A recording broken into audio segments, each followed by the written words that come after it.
Well, it's a great honor to be here. It seems to have fallen to me and my colleagues, Christopher and Dan, to argue against God in what I am now told is the most religious state in your nation. I'm encouraged by the show of hands here. I just want to assure those of you who are religious here that our purpose is not to offend you this morning, but I will nevertheless repay your hospitality by telling you exactly what I think about religion. Now, as someone who has spent the last 2 years criticizing religious faith, I've become quite familiar with how people of faith rise to the defense of God. As it turns out, there are not 100 ways of doing this. There appear to be just 3. Either you argue that a specific religion is true, or you argue that religion is useful, or you attack atheism as intolerant, elitist, or otherwise corrosive of basic human values. Now, the only line of argument that is relevant to this debate, or indeed any debate about the validity of religion, is an argument that religion is true. Or rather, that one religion is true, because of course they can't all be true. In fact, our opponents here stand for 2 distinct and mutually incompatible faiths. Was Jesus Christ the Messiah?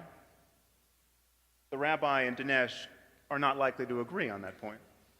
As Bertrand Russell pointed out over 100 years ago, even if we knew one of the earth's religions was true, perfectly true, given the multiplicity of faiths, given their mutual incompatibility, all believers should expect damnation purely as a matter of probability. But before I go deeper into this issue of religion's truth, I just want to illustrate how confused a person must be to argue that it is reasonable to believe in God because religion is useful, because it gives life meaning, because it makes people more moral than they otherwise would be, as the rabbi suggested, because it makes people happy, any of the benefits you could imagine of religion. Okay, imagine you're walking down the street and you run into an old friend, and he looks radiantly happy. You ask him what's going on in his life, and he tells you that everything changed for him the day he realized that he was destined to marry Angelina Jolie. It might occur to you to ask, why does he believe this? I mean, Angelina Jolie is, after all, one of the most beautiful and famous people on the planet. She's not incidentally married to Brad Pitt. They have something like 27 children at this point. Okay, what if your friend, sensing your skepticism, said, "You clearly don't understand. This belief gives my life meaning. Okay, I now know my purpose in life. It's to be Angelina's husband." What if your friend said that this belief has made me a better person? I'm now incredibly kind to children, anticipating having to raise Angelinas once Brad leaves. Or what if your friend said to you, "You can believe whatever you want, but I wouldn't want to live in a universe where I don't marry Angelina Jolie." Okay, it should be quite clear at this point that your friend has lost his mind. Okay, and it's probably a dangerous person, and yet this is precisely the kind of talk that so often passes for wisdom in religious circles and may attempt to pass for wisdom here. Certainly the morality argument is of that sort. Beliefs are not like clothing. Okay? Comfort and utility and attractiveness cannot be our conscious criteria for adopting them. To believe a proposition, you have to believe that you have good reasons for believing it. And the effect that this belief will have on your life cannot be among those reasons. And this is what it is to be clouded by bias. This is why we have phrases like wishful thinking and self-deception. To really believe that there is a God is also to believe that you stand in some relation to his existence, such that if he didn't exist, you wouldn't believe in him. How does the supposed usefulness of religion fit into this scheme? It doesn't. So let's return to this question of truth. It's very common for people to say there's no conflict between religion and science because they relate to different subject matters.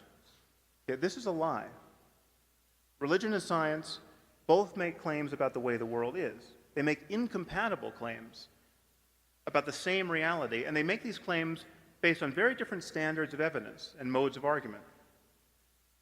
It should be quite clear that there is a conflict, a perfect conflict, between demanding good evidence for what you believe and being satisfied with bad evidence, or no evidence. So religion and science are in conflict because there's no way to disentangle religious and scientific truth claims. The claim that Jesus was born of a virgin, say, it's a central claim to Christianity. It is also a claim about biology. The claim that he rose from the dead and will return to earth is a claim about history. It's a claim about the human survival of death. It's a claim apparently about human flight without the aid of technology. Jews, Christians, and Muslims, while they disagree on many things, all agree that on the day of judgment, every person who has ever lived will be physically resurrected. Just which scientific laws does this violate? One's tempted to say all of them. If the basic claims of religion are true, science is so blind to this underlying reality, and the laws of nature are so susceptible to supernatural modification as to render the whole enterprise of science ridiculous. If, on the other hand, the basic claims of religion are false, most of the people on this planet are profoundly confused about the nature of reality and beset by quite irrational hopes and fears. And many people are simply wasting their lives and spreading delusion, often with tragic results. It seems to me no thinking person can be indifferent between the two sides of this dichotomy. Now, it's often imagined that non-believers like myself must be in principle closed to spiritual life. This is not true. You can have a deep spiritual and ethical life without lying to yourself or to your children about the nature of reality, without pretending to know things you do not know. There's nothing that prevents a non-believer from experiencing ecstasy and self-transcending love and rapture and awe. In fact, there's nothing that prevents a non-believer from going into a cave and practicing meditation for a year like a proper mystic. What non-believers don't tend to do is make unjustified and unjustifiable claims about the nature of the cosmos and about the divine origin of certain books on the basis of those experiences. That is a difference worth noticing. So I want to suggest to you that whatever is true about our circumstance, ethically and spiritually, can be discovered now and can be talked about in language compatible with our growing scientific understanding of the world and of the human mind. Whatever discoveries are there to be made about how to maximize human well-being can be talked about in language that is not an outright affront to all that we've come to know in the last 2,000 years.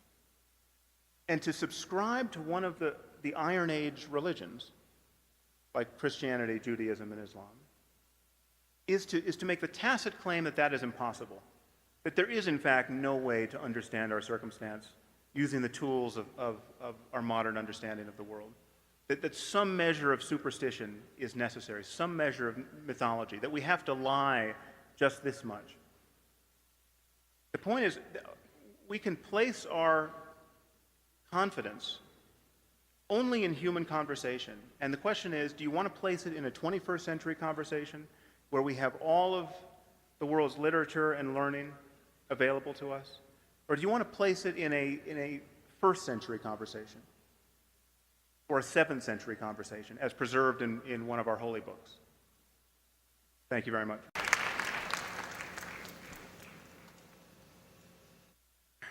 Well, as we've begun to see, one of the problems with arguing in defense of God is that the evidence in your favor is either terrible or non-existent. And what we've heard from the other side and from the middle is that science is so complicated and counterintuitive and obviously incomplete that this leaves room for the God of Abraham. Okay, that's basically the argument, that the scientists don't understand everything. We don't understand how the first complex molecules self-assembled. Indeed, we don't. Scientists are the first to admit when they don't know. So the arrogance is very much on the side of those who would put their Iron Age faiths in the place of genuine scientific ignorance. Well, I want to return to this core issue, which is belief, because that really is the issue. Without belief, religion evaporates. Without belief, science evaporates. We're talking about claims and their evidence. We're talking about what you think is true about the nature of the universe. Presumably you don't believe in Zeus. If someone stood here and said Zeus was the greatest scientist, you would not have applauded. Okay, let's talk honestly about what we think is true. The truth is that religion, as we speak of it, Islam, Christianity, Judaism, is based on the claim that God dictates certain books. He doesn't code software, he doesn't produce films, he doesn't score symphonies, he is an author. And this claim has achieved credibility because these books are deemed so profound that they could not possibly have been written by human authors. Please consider for a moment how differently we treat scientific claims and texts and discoveries. Isaac Newton went into isolation for 18 months starting in the year 1665. When he came out of his solitude, he had invented the calculus. He had discovered the laws of motion and universal gravitation. He had single-handedly created the field of optics. No one thinks that this was anything other than a man's labor. And it took 200 years of continuous ingenuity on the part of some of the smartest people who ever lived to substantially improve upon Newton's work. How difficult would it be to improve the Bible? Anyone in this room could improve this supposedly inerrant text scientifically, historically, ethically, spiritually, in moments. If God loves us and wanted to guide us with a book of morality, it's very strange to have given us a book that supports slavery, that demands that we murder people for imaginary crimes like witchcraft. The true basis for hope in our world is open-ended conversation, and religion has shattered our world into competing moral communities. What we have to convince ourselves of is that love and curiosity is enough for us, and intellectual honesty is the guardian of that.